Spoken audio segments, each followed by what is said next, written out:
3. Hello and welcome to the American Museum of Tort Law, our video series featuring leading legal scholars and thought leaders in the world of tort law and our civil jury system, as well as other topics of interest. I'm your host, Rick Newman, Executive Director of the museum. Our guest today is Professor Peter Schuck. He is a nationally known legal scholar. More to the point, he is the Simon E. Baldwin Professor Emeritus of Law, Emeritus, at Yale University. His major fields of teaching and research are law and public policy, tort law, immigration, citizenship, and refugee law, as well as administrative law. He is the author of many books, including Why Government Fails So Often and How It Can Do Better, which seems particularly timely, as well as Understanding America, the institutions and policies that shape America and the world. He has served as an arbitrator, as an expert, and has testified before Congress, as well as having published some poetry. In addition to his teaching, writing, and scholarship, Peter is a noted social commentator, which brings us to the point of today's interview. Recently, President Trump has been pushing a conspiracy theory that falsely accuses a TV host, Joe Scarborough, of murder on Twitter and at a news conference. The president said that Joe Scarborough was responsible for the death of Lori Klausutis, who worked for him when Scarborough was a congressman. The story is false. The story is groundless. Peter Schuck, our guest today, knows that Trump's remarks are something more than that. His remarks prompted Professor Schuck to write an article for the New York Times, which appeared on May 28th. The article was titled, "Trump's Horrifying Lies About Lori Klausutis May Cross a Legal Line." It is my great pleasure today to welcome our guest, Professor Peter Schuck. Peter, welcome. Thank you very much, Rick. Good to be here. So tell us about the article. What prompted you to write this? Well, I was, like so many people, I was just so dismayed by the president's disgusting, deplorable, scurrilous innuendo about Joe Scarborough. And I say innuendo because he never said that Scarborough murdered her. He just raised the suspicion, the strong suspicion, and put that suspicion in other people's mouths. Which is the worst kind of cowardly character assassination that one can imagine. And it reminded me that tort law has some remedies that have not been discussed much in connection with President Trump. And one would be the intentional infliction of emotional distress, which is a tort that is not used very often, but seemed to me to be quite relevant in this particular case. Yeah, and let's talk about that one first, intentional infliction of emotional distress. What is it and how does it work? It's a tort, which means it's a violation of common law rights, which can give rise to money damages for the infliction of a special kind of distress, not just emotional distress, but sometimes called outrage and indignation of an extreme kind by somebody who intends to harm the reputation or the emotional well-being of another person. It requires intent, which is certainly present in this case. It requires emotional distress, and in this instance, the husband of the deceased woman has been mourning her for almost 20 years, and this slur by Trump against Joe Scarborough, which raised all these horrible memories from 20 years ago, were extremely upsetting to him by his account, and so it seemed to me entirely appropriate. All right. And you said in the article that it might lead to a costly court judgment against him. Are you implying then that the widow, Timothy Clausudis, could sue President Trump Yes, for the tort of intentional infliction of emotional distress, yes. which requires the statements be extreme and outrageous? Was there evidence to back up Trump's assertions? As far as I know, there's absolutely none. I checked the coroner's report. The coroner's report at the time showed death by reason of her fall, which itself was occasioned by some kind of heart problem that she had that had previously manifested itself. And there was simply no other extrinsic evidence of any foul play. Joe Scarborough, as it turned out, was 800 miles away in Washington, where he's a representative from the District of Florida, where the decedent worked in a district office. And it was simply an effort to assassinate Joe Scarborough for being critical of President Trump. So Scarborough is 800 miles away when the woman dies in his office because of a heart problem leading to a fall. And Donald Trump suggests that Scarborough be investigated in connection with her death as though it was a murder of some sort? Yes. He didn't say that, which is, of course, in some ways the most scurrilous and cowardly aspect of his allegation. But he strongly implied it, and I think any reasonable person, any reasonable juror would conclude that he had in fact accused Scarborough of this heinous act. And so the widow, Timothy Clausudis, might bring an action to recover damages for his emotional distress. What about Scarborough and defamation? Well, that's both of these causes of action, as lawyers call them, have some difficulties in being proved. In the case of intentional infliction, you'd have to show that the emotional distress that Clausudis suffered was of an unusual kind, of an extreme kind. I think that could probably be demonstrated, and that Trump intended to inflict this on him. That might be more difficult because I think Trump's real target was not Clausudis, but was Scarborough.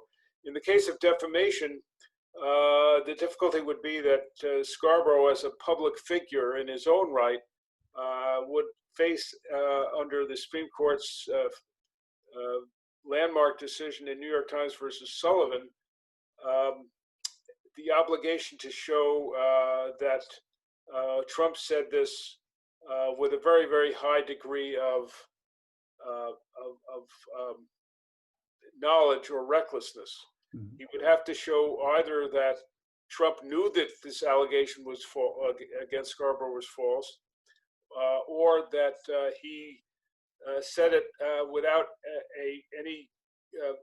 with a reckless disregard. I'm using the court's language, reckless disregard as to whether it was true or false. That's a high level of proof, but again, I think he could probably make it in this in this case. The other difficulty, one other difficulty that Scarborough would face in such an action would be that he would have to show that Trump was directing his allegation or his defamation at Scarborough, when in fact Trump would argue that he wasn't really saying so directly. He was simply saying that people ought to look into this and that questions have been raised and so forth. That's a kind of innuendo that has been the basis for defamation acts, but a jury would have to decide whether this kind of indirect innuendo would suffice to meet the Times versus Sullivan standard. Mm-hmm. But these are causes of action that could be brought. Absolutely. Now, that raises a question. I should just add something of interest that I may not have mentioned to you, which is that I was contacted by a very, very prominent lawyer in the San Francisco area who indicated that he would be willing to represent either of these men in a suit against Trump pro bono. Now, of course, Joe Scarborough doesn't need pro bono representation, but Mr. Klausoudis might. So I put them in touch with, I brought that information to their attention indirectly because, of course, I don't know either person. That might play a factor, though I doubt it. My guess is that Klausoudis will not actually sue. Mhm. Seems like a man who simply wants to be left alone in his grief. All right, but a lawyer has expressed some interest in taking either or both cases. Yes, and he's very prominent. What about the fact that this was the president of the United States who was tweeting this and mentioning at a press conference? He has been arguing more or less almost since he took office that he is really not constrained by the law, that the law doesn't necessarily apply to him. What are his defenses? Could he really be sued? Well, there are two broad areas of law that have somewhat different rules. One is a criminal charge where there is some strong belief that a president in office cannot be subject to criminal charges or prosecution. There's never been a firm ruling on that by a court, but there's a lot of commentary and based on a Justice Department internal review of the issue that suggests that the president sitting president cannot be prosecuted criminally. But on the civil side, there is a Supreme Court decision from the late 90s that Paula Jones brought against Bill Clinton for sexual harassment. Mhm. And in that case, the Supreme Court held that he could be sued, a sitting president could be sued, though there was some concern about a lawsuit against the president distracting the president from his important duties. The court nevertheless said that a sitting president could be sued civilly. And of course, this would be a civil action against him. Interesting. So he could be vulnerable. What about the claim of executive privilege, though, that he, as the chief executive, is privileged to do and say what he wants? There's no conceivable, wouldn't even pass the laugh test in this case. Nothing that Trump said about Scarborough or about the Klausoudis case has this even the most shadowy relationship to state business. This is just personal invective on Trump's part. So that would be laughed out of court, I think. So if I understand correctly, then Trump may be at least potentially facing some significant legal exposure as a result of these tweets and comments in the press conference. Well, I think that's right. But as I said, my guess is that neither of these men will sue Trump. And Scarborough, in part because he considers himself a neutral commentator as a news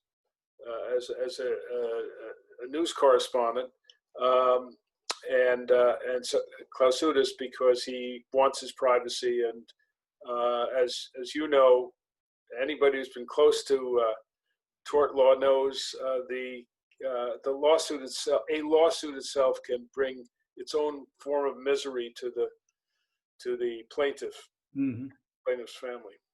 Having said all that, why was this important? What prompted you to write this? Well, I'm a moderate person. In fact, I wrote a book once called Meditations of a Militant Moderate. But I've been appalled from day one that Trump is our president, and he has certainly vindicated that concern in his performance. And so, as his administration has continued the dangers that he has posed to the republic, to our rule of law, to democracy, and to just common decency, have multiplied almost daily.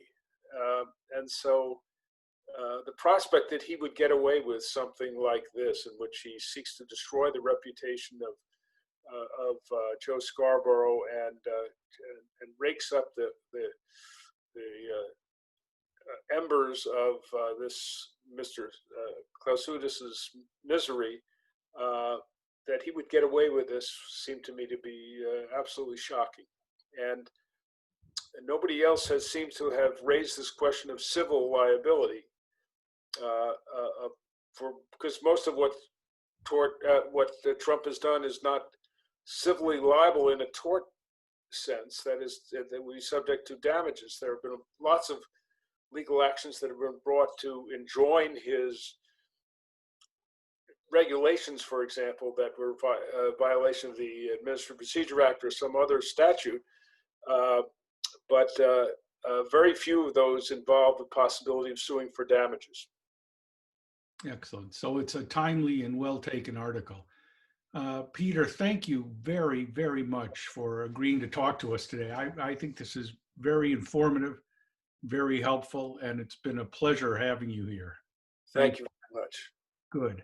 All right, I'm going to end this, and I will talk to you soon. Thank you again.